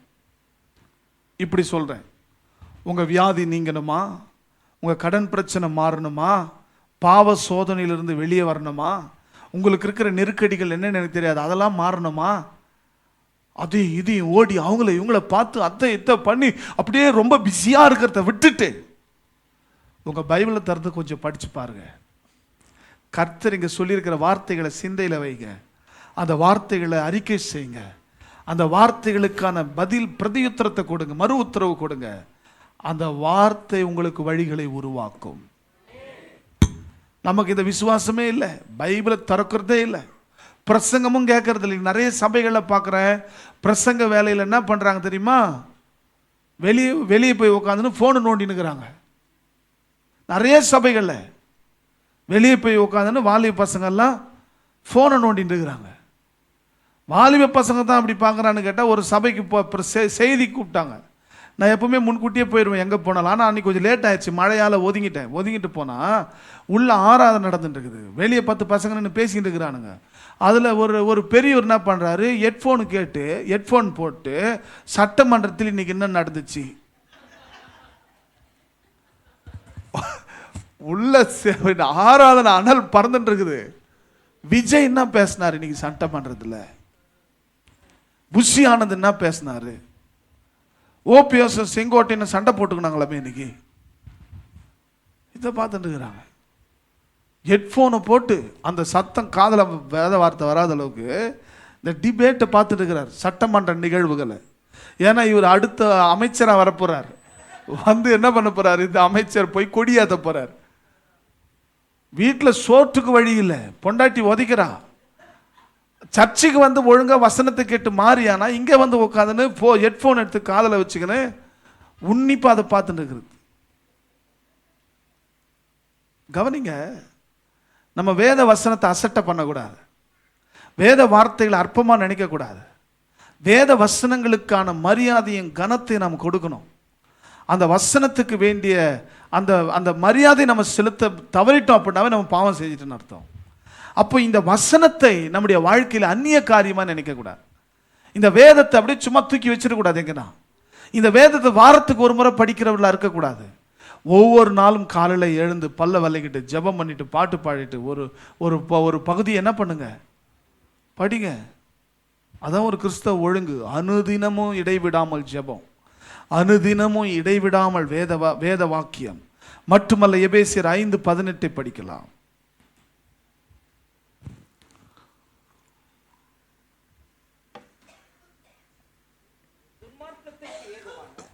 துன்மார்க்கத்துக்கு ஏதுவான மதுபான வெறி கொள்ளாமல் ஆவியினால் நிறைந்து சங்கீதங்களினாலும் கீர்த்தனைகளினாலும் ஞான பாட்டுகளினாலும் ஒருவருக்கொருவர் புத்தி சொல்லிக் கொண்டு. ஆமென். 20ஆம் வசனம், நம்முடைய கர்த்தராகிய இயேசுவின் நாமத்தினாலே எப்பொழுதும் எல்லாவற்றுக்காகவும் பிதாவாகிய தேவனை ஸ்தோத்தரித்து. ஆவியில நீங்க பலப்படணும் அப்படின்னா என்ன தெரியுமா அர்த்தம்? எப்படி ஆவியில நீங்க பலப்பட முடியும்? ஒவ்வொரு நாளும் சங்கீதங்களை, ஞான பாட்டுகளை, கீர்த்தனைகளை நீங்க பாடணும். ஆவியில பலப்படணும் அப்படின்னா என்ன தெரியுமா? ஒரே வார்த்தையில சொல்றேன். ஆவியில நீங்க பலப்படணும். எப்படி பண்ணலாம்? நான் சொன்னேன், ஜெபிக்கணும், வேதத்தை வாசிக்கணும். ரெண்டாவது, கர்த்தருடைய பாடல்களை என்ன பண்ணணும்? உங்க வாயை திறந்து. ரட்சிக்கப்பட்டு 10 வருஷம் ஆச்சு, ஐயா வாங்க ஒரு பாட்டு பாடுங்க அப்படின்னா எனக்கு பாட்டு வராதியா அப்படின்றது. பாட்டு வராதா? 10 வருஷமாயுமா வரல? ரட்சிக்கப்பட்டும் 10 வருஷம் ஆச்சு, ஐயா ஒரு ஜெபம் பண்ணுங்க. நீயே பண்ணா. ரட்சிக்கப்பட்டு 10 வருஷம் ஆச்சு, ஐயா ஒரு ஜெபம் பண்ணுங்க அப்படின்னா எனக்கு தெரியாதியா. 10 வருஷமாயும் தெரியலையா? ஒரு ஜெபிக்க தெரியலையா? ஒரு பாட்டு பாட தெரியலையா? உங்களுக்கு சொல்றேன், இன்னிலிருந்து தோங்குங்க. ஆண்டவர் வந்துட்டு உங்க பாட்டுக்கு மார்க் போட போறதில்லை. நீங்க எவ்வளவு அழகா பாடுறீங்கன்னு மார்க் போட போறதில்லை. குழந்தை அழுது, குழந்தை பேசுது, சிரிக்குது. அந்த குழந்தை பேசும்போது அது எவ்வளோ அழகாக பேசுது அப்படின்னு சொல்லிட்டு நம்ம வந்துட்டு அதெல்லாம் அது எவ்வளோ இலக்கண பிழை இல்லாமல், சுதி சுத்தமாக, தாளம் தப்பாமல், மாத்திரை குறையாமல், சந்தம் தப்பாமல் பாட்டு எப்படி இருக்குது அப்படிலாம் கர்த்தர் பார்க்க போகிறதில்ல. நீங்கள் அவரை பாடனா அந்த பாட்டு கானா இருக்கட்டும் கூனா இருக்கட்டும், அதை அவர் கேட்பார். அதில் அவர் மகிமைப்படுவார், அதில் அவர் சந்தோஷப்படுவார். அப்போ நீங்கள் எங்கே ஸ்டார்ட் பண்ணணும் அப்படின்னா, வீட்டில் இருந்தே பாத்ரூம் சிங்கர் ஆகுங்க. உள்ள போயிட்டு இனிமேலும் உம்மை விட மாட்டேன் என் ஏசையா, இனிமேலும் உம்மை விட மாட்டேன். தேனி பஸ் ஸ்டாண்டில் இறங்கிட்டேன், கம்பம் போனோம், தேனி பஸ் ஸ்டாண்டில் இறங்கிட்டேன். தேனி பஸ் ஸ்டாண்டில் இறங்கின உடனே எனக்கு கொஞ்சம் வயிறு கடாமுடான்னுச்சு. ஏன்னா நைட்லாம் ட்ராவல். நைட்டு 9:30 மணிக்கு பஸ்ஸுக்கு ஏறினா அவன் காலையில் 6 மணிக்கு எடுத்துன்னு போய் தேனியில் விடுறான். சரி பாத்ரூம் போயிட்டு போகலாம் அப்படின்னு சொல்லிட்டு அந்த பஸ் ஸ்டாண்டில் இருக்கிற பாத்ரூமுக்கு போனால் அங்கே பாத்ரூம்னு ஒரு சத்தம் கேட்குது. இனிமேலும் உம்மை விட மாட்டேன் என் ஏசையா, இனிமேலும் உம்மை விட மாட்டேன். இவன் இல்லை விசுவாசி. பாத்ரூமில் அவன் குளிச்சுட்டு இருக்கிறான் பழகுது. அங்கே வரவங்க குளிக்கிறதுக்கு தனியாக பாத்ரூம் தனியாக எல்லாம் தனியாக இருக்கு. அதுலேருந்து சத்தம் வருது. எனக்கு ரொம்ப ஆனந்தமாயிருச்சு. இப்படி ஒரு விசுவாசியா சத்தம் போட்டு பாடுறான். யார் என்ன நினைப்பாங்களோ இவங்க ஆஹா அதெல்லாம் இல்லை. நான் உங்களுக்கு சொல்கிறேன், அனுதினமும் கர்த்தருடைய பாடல்களை பாடுங்கள். அந்த பாஸ்டர் எனக்கு ஒரு பாட்டு கொடுத்தாரா பாத்தியம். அந்த மேடை ஏறி நான் மைக்கு பிடிச்சி நான் ஒரு பாட்டு பாடினா தான் என்னவா உனக்கே கொடுக்குறாரு பாட்டு, எனக்கு ஏன் கொடுக்க மாட்டேன்றார். நான் சொல்கிறேன், இங்கே பாட்டு பாடுறதுக்கு யாரும் ஆசைப்படாதீங்க. கர்த்தர் எனக்கு சொன்னால் நான் உங்களை என்ன பண்ணுவேன், பாடுறதுக்கு கூப்பிடுவேன். கர்த்தர் எனக்குள்ளே உணர்த்தினா ஐயா வாங்க ஒரு பாட்டு பாடுங்கன்னு சொல்லுவேன். ஆனால் இங்கே பாட்டு பாடணும் அப்படின்னு சொல்லிட்டு எல்லாரும் நம்மளை அப்படியே மெச்சி அப்படியே எல்லாரும் போற்றி ஐயோ தேன் வந்து என் காதில் பாய்ந்ததையா அப்படின்னு சொல்கிறதுல நீங்கள் ஒரு ஆனந்தம் கொள்றதுல எந்த பிரயோஜனமோ இல்லை. அப்படி இல்லை. அப்போ எங்கேயா நாங்கள் பாடுறது?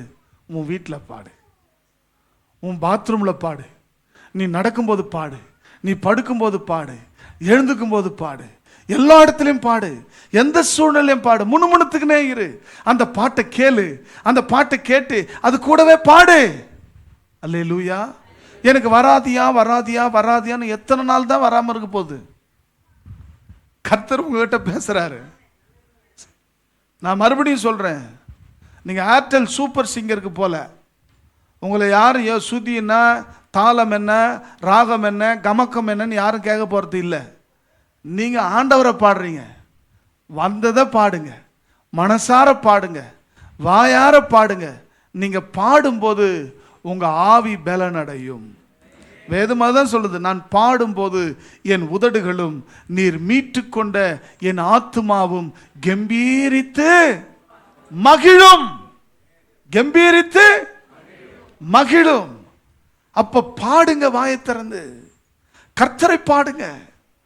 நாம என்ன பண்றது? பாட மட்டும் மாட்டேன்றோம். ஆண்டவர் சொல்றாரு நீங்க பாடணும். மட்டுமல்ல, நீங்கள் எப்படி பாடணும் அந்த பாட்டை? வேதம் சொல்கிறது, உங்கள் இருதயத்தில் கர்த்தரை பாடி. நீங்க பாட்டு பாடும்போது சுதி தாளம் இது எல்லாத்திலையும் கன்சிடர் பண்ணாதீங்க. ஆனா அந்த பாட்டை எங்க இருந்து பாடணுமா? சத்தமா சொல்லுங்க.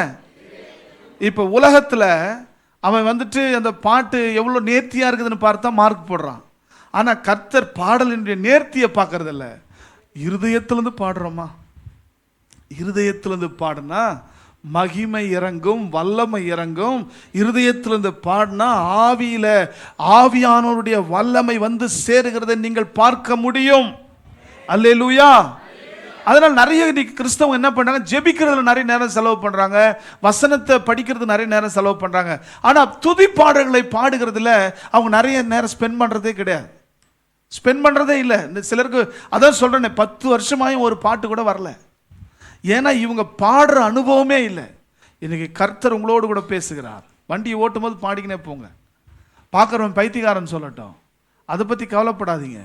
வண்டி ஓட்டும் போது பாடுங்க, நடக்கும்போது பாடுங்க, போகும்போது உங்கள் வேலைகளை செய்யும்போது பாடுங்க. அப்படி பாடினீங்கன்னா எல்லாமே மகிமையாக இருக்கும், உங்கள் ஆவி பலப்படும். ஆமென்.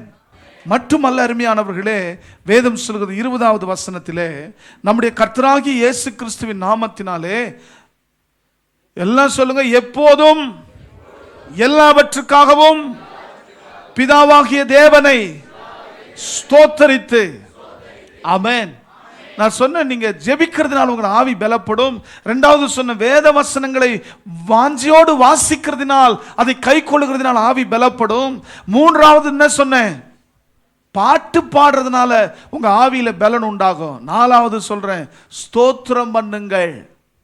எப்பொழுதும் எல்லாவற்றிலும், எப்பொழுதும் எல்லாவற்றிலும் ஆண்டவரே உமக்கு ஸ்தோத்திரம், கர்த்தாவே உமக்கு ஸ்தோத்திரம், கர்த்தாவே உமக்கு ஸ்தோத்திரம். எப்பொழுதும் எல்லாவற்றிலும் ஸ்தோத்திரம் பண்ணி பாருங்களேன்.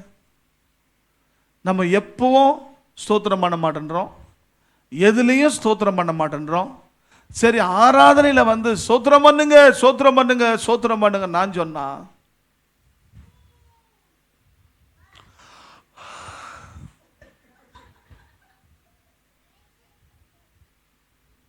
இதுல வேற கால் வலிக்குதுன்னு உட்காந்துக்கிறீங்க 4 பேர். உங்க கால் வலிக்காக கர்த்தருக்கு ஸ்தோத்திரம், சீக்கிரம் குணமாகட்டும்.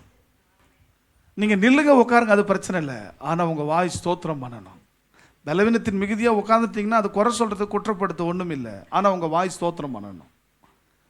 சபையில வந்து கூட ஸ்தோத்திரம் பண்ணுங்கன்னா ஸ்தோத்திரம் ஸ்தோத்திரம் ஸ்தோத்திரம்னு வரணும் சத்தம். சபையில வந்துட்டா நம்ம என்ன பண்றது தெரியுமா? ஸ்தோத்திரமே சபையில கூட சொல்ல மாட்டேங்கிறோம். ஸ்தோத்திரம் என்றால் தேவனுக்கு மகிமை உண்டாவதாக, இன்னும் கூட சொல்ல போனா தேவனுக்கு புகழ் உண்டாவதாக. தேவனுக்கு, அதான் ஸ்தோத்திரம். தேவனை புகழ்ச்சி செய்கிறோம், அதுதான் ஸ்தோத்திரம். அப்ப தேவனே உமக்கு ஸ்தோத்திரம், தேவனே உமக்கு ஸ்தோத்திரம் என்ன சொல்றோம்? தேவனே உமக்கு புகழ் அப்படின்னு சொல்றோம். ஆனா நம்ம என்ன பண்றோம்? நிறைய நேரத்தில் ஆண்டவரை புகழ மாட்டேன்றோம், இகழறோம், குறை சொல்றோம் இல்லையா, முறுமுறுக்கிறோம். ஆண்டவர் சொல்றார், எப்போதும் எல்லாவற்றிலும் தேவனுக்கு ஸ்தோத்திரம் சொல்லிப்பார், தேவனை புகழ்ந்து பார். என்ன வந்தாலும் தேவனை புகழ்ந்து பார், எல்லா சூழ்நிலையிலும் தேவனுக்கு ஸ்தோத்திரம் சொல்லிப்பார். உன் ஆவியிலே பலன் உண்டாகும், வாழ்க்கையிலே ஆசீர்வாதம் உண்டாகும். ஆமென். இறுதியாக ஒன்றை சொல்லி நான் நிறைவு செய்கிறேன். எப்பொழுது ஆவியிலே நாம் பலப்பட முடியும்? 21ஆம் வசனம், தெய்வ பயத்தோடு ஒருவருக்கொருவர், சத்தமா சொல்லுங்க, தேவ பயமும் கீழ்ப்படிதலும் நமக்கு இருக்கும்போது நம்முடைய ஆவி பலப்படும். எல்லாம் சொல்லுங்க, தேவ பயம், கீழ்ப்படிதல். இது ரெண்டுமே நமக்கு ரொம்ப அவசியங்க. கிறிஸ்தவ வாழ்க்கையில் ஒரு கிறிஸ்தவன், உண்மையான கிறிஸ்தவன் எப்போ பாவம் செய்கிறான் தெரியுங்களா? அந்த தேவ பயம் இல்லாமல் போகும்போது தான் பாவம் செய்கிறான். நான் இதை செய்யறேனே, இது யாருக்கும் தெரியாது அப்படின்னு அவன் நினைக்கிறான். நம்ம ஊரில் சொல்லுவாங்க, பூனை கண்ணை மூடிடுச்சுன்னா சொல்லுங்க பூலோகமே இருண்டு போச்சுன்னு நினைக்குமா. அப்போ நான் அந்த தவறு செய்யும்போது அவன் என்ன நினைக்கிறான்? இது யாரும் பார்க்கல அப்படின்னு நினைக்கிறான், இது யாரும் கேட்கல அப்படின்னு நினைக்கிறான். ஆனால் கர்த்தர் பார்க்கிறார், கர்த்தர் அதை கேட்பார். இந்த அச்ச உணர்வு நமக்குள்ளே மேலோங்கும் போது நம்முடைய ஆவி பலனுள்ள ஆவியாக மாறும். ஆமென். அந்த ஆவி பலனுள்ள ஆவியாக மாறும். மட்டுமல்ல, ஒபேயிங், தேவனுக்கு கீழ்ப்படுகின்ற ஒரு மனிதனாக நாம் இருக்கும்போது நம்முடைய ஆவியிலே பலன் உண்டாகும். எனக்கு அதை செய்ய விருப்பம் இல்லதா, ஆனாலும் கர்த்தர் அதை செய்ய சொல்றார், ஆகவே நான் அதை செய்வேன். ஆகவே நான் என்ன பண்ணுவாத, ஆமா, எனக்கு விருப்பு வெறுப்பது அப்புறம், ஆண்டவர் சொன்னா அதை நான் என்ன பண்ணுவேன்? செய்வேன். இப்படிப்பட்ட ஒரு வாழ்க்கை முறை உங்களுக்கு இருக்குன்னு சொன்னா நிச்சயமாகவே நீங்கள் ஆவியில பலப்படலாம். ஆவிக்குரிய வாழ்க்கையிலே பலப்பட்ட கிறிஸ்தவர்களாய் நீங்கள் எதையும் செய்யக்கூடிய வல்லமையை பெற்றவர்களாய் இருப்பீர்கள். அல்லேலூயா. நம் அனைவரும் நின்ற வண்ணமாய் கர்த்தரை நோக்கி பார்க்கலாம்.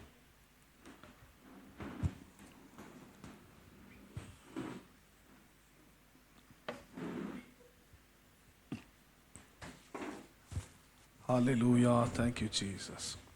எல்லாரும் கண்களை மூடி ஆண்டவரை நோக்கி பார்க்கலாம். கர்த்தாவே உமக்கு ஸ்தோத்திரம். சூழ்நிலைகள் மாறுகிறதற்கு முன்னாக தேவன் நம்மை மாற்றுகிறார். வெளிப்புற மனிதன் சோர்ந்து போனாலும் பரிசுத்த ஆவியினால் உள்ளான மனுஷனில் பலப்படுங்க. உள்ளான மனுஷன் பலனா இருக்கிறானா? தினந்தோறும் பரிசுத்த ஆவியிலே நாம் நிரப்பப்படுகிறோமா? தேவனுடைய பலனை சார்ந்திருக்கிறோமா? அவருடைய சத்துவத்தின் வல்லமையில நாம் பலப்படுகிறோமா? தேவ பிள்ளைகளே, பரிசுத்த ஆவியானவர் உங்களோடு கூட பேசுகிறார். சோர்ந்து போகாத, ஆவியில பலப்படு. வெளியே எதை மாற்ற முயற்சி பண்ணாத, முதலாவது உன்னை மாற்று. உன் ஆவியில பலனை பெற்றுக்கொள். உன் ஆவி பலனுள்ள ஆவியாய் மாறட்டும். ஆவிக்குரிய வாழ்க்கையில பலப்படு. காரியங்கள் உன் வசமாகும். கண்ணீரின் வாழ்க்கை, துக்கத்தின் வாழ்க்கை முடிவுக்கு வரும். உன்னுடைய துக்க நாட்கள் முடிந்து போகும். அல்லேலூயா. துன்பமா துயரமா அது தண்ணீர் நீர்ப்பட்ட ஊடை போன்றதம்மா. துன்பமா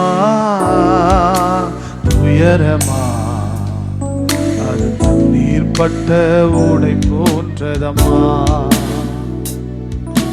காற்றடிச்சா வெயில் வந்தா காய்ந்து போய்விடு கலங்காதே.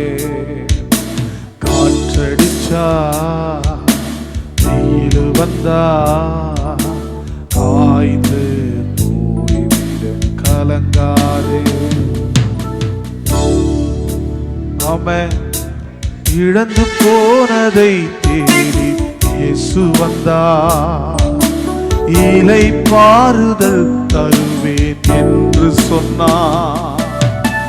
இழந்து போனதை தேடி இயேசு வந்தார். இலை பாறுதல் தருவேன் என்று சொன்னார். எழுந்து வா போதும் பயந்தது. எழுந்து வா போதும் பயந்தது. உன் புயல் காற்று இன்றோடு ஓய்ந்தது. புயல் காற்று இன்றோடு ஓய்ந்தது. துன்பமா துயரமா இப்பட்ட ஊடை போன்றதம்மா. துன்பமா துயரமா நீர்ப்பட்ட ஊடை போன்றதம்மா. உன் துக்கங்கள் இயேசு சுமந்து கொண்டார். உன் பிணிகள் எல்லாம் ஏற்றுக்கொண்டார். உன் துக்கங்கள் இயேசு சுமந்து கொண்டார். உன் பிணிகள் எல்லாம் ஏற்றுக்கொண்டார். நீ சுமக்க இனி தேவையில்லை. நீ சுமக்க இனி தேவையில்லை. உன் சுக வாழ்வு இந்நாளில் துளிர்த்தது. சுக வாழ்வு இந்நாளில் துளிர்த்தது. துன்பமா துயரமா தண்ணீர் பட்ட ஊடை போன்றதம்மா. துன்பமா துயரமா அது தண்ணீர் பட்ட ஊடை போன்றதம்மா. அல்லேலூயா. உங்கள் புயல் காற்றை கர்த்தர் ஓய செய்வார். உங்கள் சுக வாழ்வை கர்த்தர் துளிர்க்க செய்வார். ஜப வாழ்வை விட்டு தூரம் போனாயோ, வேத வாசிப்பை விட்டு தூரம் போனாயோ, தேவனை பாடுகிற பாட்டை விட்டு விட்டாயோ, எல்லாவற்றிலும் ஸ்தோத்திரம் என தவறினாயோ, தேவ பயம் இல்லாமல் போயிற்றோ, தேவனுக்கு கீழ்ப்படிதல் இல்லாமல் போயிற்றோ, எல்லாவற்றையும் மீண்டும் உங்களை சரி செய்து கொண்டு ஆவியில பலப்படுங்கள். உங்கள் வாழ்வு தலைகீழாய் மாறுகிறதை பார்ப்பீர்கள். கர்த்தாவே, உம்முடைய பிள்ளைகளை ஆசீர்வதியும். ஆவியிலே உள்ளான மனுஷனில் வல்லமையாய் பலப்படட்டும். இயேசுவின் நாமத்தில் பிதாவே, ஆமென், ஆமென். நம் கர்த்தருக்காக காணிக்கைகளை எடுத்துக்கொண்டு ஆண்டவருக்காக அறிக்கை செய்து கொடுக்கலாம். காணிக்கை எடுத்தவர்கள் என்னோடு சேர்ந்து ஆண்டவருக்காக அறிக்கை செய்து கொடுங்க.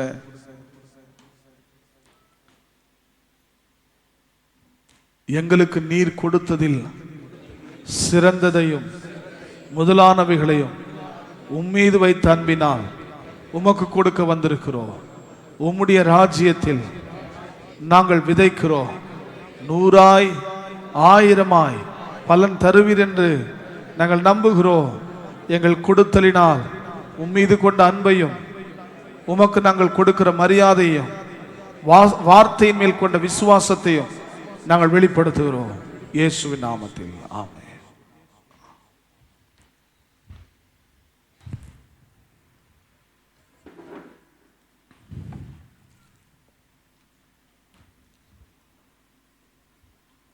இயேசுதான் நீதியின் கதிரவன், உனக்காக உதயமானார் உலகத்திலே. இயேசுதான் நீதியின் கதிரவன், உனக்காக உதயமானார் உலகத்திலே. நம்பி வா, வெளிச்சம் தேடி வா. ஆண்டவராகிய இயேசுவின் நாமத்திலே தசமபாகத்தை ஆசீர்வதிக்கிறேன். நம்பி வா, வெளிச்சம் தேடி வா. துக்க நாட்கள் இன்றோடு முடிந்தது, துக்க நாட்கள் இன்றோடு முடிந்தது. துன்பமா துயரமா தண்ணீர் பட்ட உடை போன்றதம்மா. துன்பமா துயரமா அது தண்ணீர் பட்ட உடை போன்றதம்மா. நம்ம எல்லாரும் கண்களை மூடி நிறைவாய் ஜெபிப்போம். இரக்கத்தில் ஐஸ்வர்யம் உள்ள எங்கள் பிதாவே, தேவகுமாரன் நாம் இயேசுவின் நாமத்தினால் உம்மிடத்தில் வருகிறோம். ஆசீர்வாதமான இந்த மகிமையான மாலை வேளையில் எங்களோடு கூட இன்று பேசின வார்த்தைகளுக்காய் ஸ்தோத்திரம். இதை மாம்சீக மனிதனாய் பலவீன மனிதனாய் நாங்கள் எடுத்துக்கொள்ளாமல் ஆவிக்குரியவனாய் சிந்தித்து ஆவிக்குரிய வாழ்க்கையில பலவானாய் நாங்கள் ஏற்றுக்கொள்ள கர்த்தர் கிருபை செய்யும். ஆவியிலே வல்லமையாய் பலப்பட உணர்வைத்தார். ஒவ்வொருவரையும் ஆசீர்வதி, ஒவ்வொருவருடைய குடும்பத்தையும் ஆசீர்வதி, அவர்கள் போக்கை வரத்தை ஆசீர்வதியும், கையிட்டு செய்கிற வேலைகளை ஆசீர்வதியும். வீடுகளிலே தேவனுடைய ஆசீர்வாதம் தங்கட்டும், குடும்பத்திலே தேவனுடைய சந்தோஷமும் சமாதானமும் நிலை நிற்கட்டும். நம்முடைய பிள்ளைகள் போகையிலும் வருகையிலும் ஆசீர்வதிக்கப்பட்டிருக்கட்டும் ஐயா. இவர்களுக்கு விரோதமாய் உருவாக்கப்படும் எந்த ஆயுதமும் வாய்க்காதே போகட்டும். எல்லா பலவீனங்களும் வியாதிகளும் கடன் பிரச்சனையும் நெருக்கடிகளும் மாறட்டும் இயேசுவின் நாமத்தில். பிள்ளைகளை ஆசீர்வதியும், ஆவியிலே பலப்பட உணர்வைத்தார். இந்த செய்தியை கேட்டு ஒரு முடிவோடு கூட ஜெபத்தை அதிகரிக்கட்டும், வார்த்தையை வாஞ்சிக்கட்டும், ஒவ்வொரு நாளும் உம்மை பாடட்டும், ஒவ்வொரு நாளும் உமக்கு பயந்து வாழட்டும், உம்முடைய வார்த்தைக்கு கீழ்ப்படியட்டும் இயேசுவின் நாமத்தில் பிதாவே, ஆமென். சேர்ந்து சொல்வோம். என் ஆத்துமாவே கர்த்தரை ஸ்தோத்திரி, முழு உள்ளமே பரிசுத்த நாமத்தை ஸ்தோத்திரி. என் ஆத்துமாவே கர்த்தரை ஸ்தோத்திரி, கர்த்தர் செய்த சகல உபகாரங்களை மறவாதே, ஆமென். நம்முடைய கர்த்தராகிய இயேசு கிறிஸ்துவின் கிருபையும் பிதாவாகிய தேவனுடைய அன்பும் பரிசுத்த ஆவியானவருடைய ஐக்கியமும் இன்றும் என்றும் சதா காலங்களிலும் கிறிஸ்துவின் வருகை மட்டும் நம் அனைவரோடும் கூட நீடித்து நிலைத்திருப்பதாக, ஆமென், ஆமென். Praise the Lord. கர்த்தர் உங்களை ஆசீர்வதிப்பார்.